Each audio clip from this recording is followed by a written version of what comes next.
Aujourd'hui, il a décidé de rendre hommage à une personne vivante, à une légende vivante.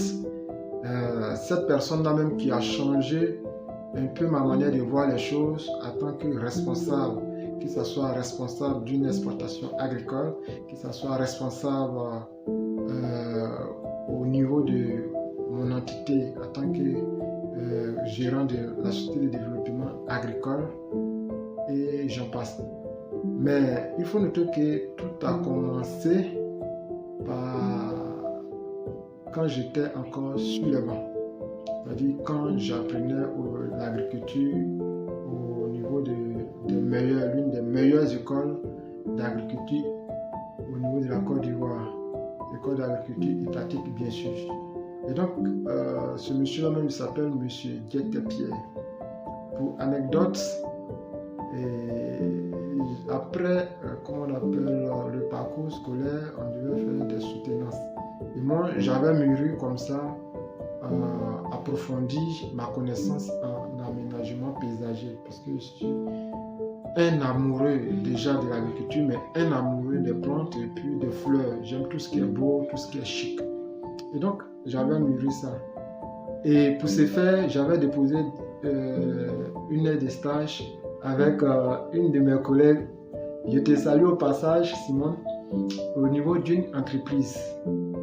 Et l'entreprise en question avait répondu favorable, mais c'était avéré qu'on était encore sur les bancs.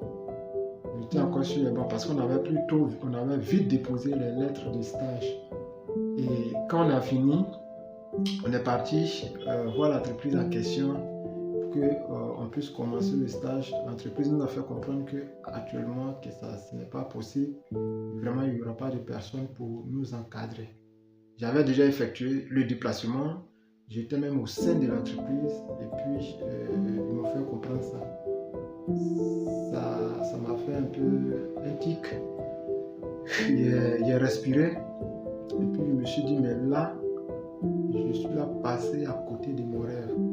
Qu'est-ce qu'il faut faire? Qu'est-ce qu'il faut faire? Et donc, je prends le téléphone et j'appelle une de mes enseignantes, Madame Amisha, qu'on appelle communément Mémé. Donc, Mémé, un coucou également à toi. Je te fais aussi un gros bijou. Merci vraiment pour le coup de pouce que vous nous donnez et puis les conseils que vous continuez de nous donner. Et donc, Madame Amisha Monique fut mon enseignante en biologie végétale. Et donc, je l'ai appelé, je lui ai fait comprendre la situation. Elle m'a dit, mais Zobé, pas t'inquiéter pour ça, il faut appeler le directeur Diete Pierre. Il dit oui, effectivement. Et j'ai pris le téléphone, j'ai appelé monsieur Diete Pierre. Il m'a dit, ah, mais Zobé, si c'est ça, il n'y a pas de souci à ce niveau. Et donc, viens dans mon établissement et tu vas faire ton stage sans souci. Vraiment, il a vraiment fait un ouf. Il dit, waouh, voilà une porte qui s'ouvre. Je vais atteindre mon objectif et mon ambition et mon rêve, qui est l'aménagement paysager, connaître tous les contours de l'aménagement paysager. Et ce que j'ai remarqué quand je suis parti, en tout cas bien reçu, comme il a pour habitude de le faire, bien hébergé, tout. Et donc j'étais au sein de l'école là-bas, c'est là-bas que j'ai fait le stage en aménagement paysager et on a encore allé plus loin, même il m'a appris d'autres choses en aménagement paysager. Mais ce qui m'a beaucoup marqué chez lui, outre certes, il m'a accepté en tant que stagiaire, mais ce qui m'a marqué chez lui, c'est un directeur qui n'attend pas en griffe le sous-baptême, qui n'attend pas les autres. C'est-à-dire, c'est une personne qui, une fois, il dit, ok, on doit faire une tâche, on doit exécuter une tâche. Lui-même, il se met déjà à la tâche. Et quand il n'y a pas de tâches, il ne pas parler de tâches administratives où on porte la veste et tout ça. Certes, il porte la veste, mais en dehors des tâches administratives, il y a des tâches de manœuvrage. Je dis bien manœuvrage. En tant que directeur, il se met à la tâche et il le fait. Que ce soit en plomberie, que ce soit en électricité, que ce soit en maçonnerie, que ce soit même les travaux champêtres, en irrigation, en tout, pratiquement tous les petits métiers. Je dis bien tous les petits métiers sans exception. Et là, j'ai compris que un dirigeant, c'est pas une personne qui ne fait que donner des ordres sans toutefois mettre la main à la pâte. Mais ce que aussi j'ai remarqué, c'est parce qu'il sait le faire.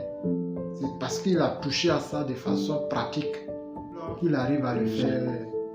Je me suis dit, bon, si un directeur hautement gradé qui lui-même met la main à la pâte, c'est pas nous autres qui venons de commencer le chemin, qui allons porter des costumes et dire non, moi je ne fais pas ceci, moi je dois faire cela, moi je dois faire ceci.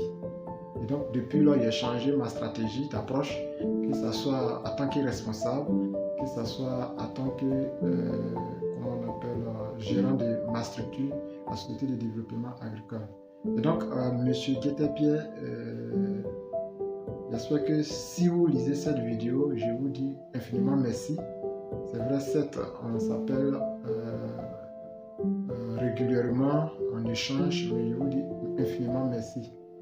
Et merci pour tout ce que vous m'apprenez au quotidien. Merci infiniment et que le bon Dieu fasse que vraiment vous ayez une santé de fer et que vous ayez toujours l'énergie que vous dégagez pour pouvoir aider votre prochain. Sur ce, c'était le coach Deroto Zobé, gérant de la Société de développement agricole. Je vous aide à produire plus sur une petite parcelle. Je vous aide également à donner du goût à votre espace vert. Et pour cette année 2026, nous avons décidé comme ça d'apporter la valorisation des déchets végétaux à la branche de notre comment on appelle, compétence ou bien à notre domaine d'action. Et donc, je vous remercie infiniment. C'était le petit hommage que je voulais rendre à M. Guettet-Pierre. Merci bien et à très bientôt.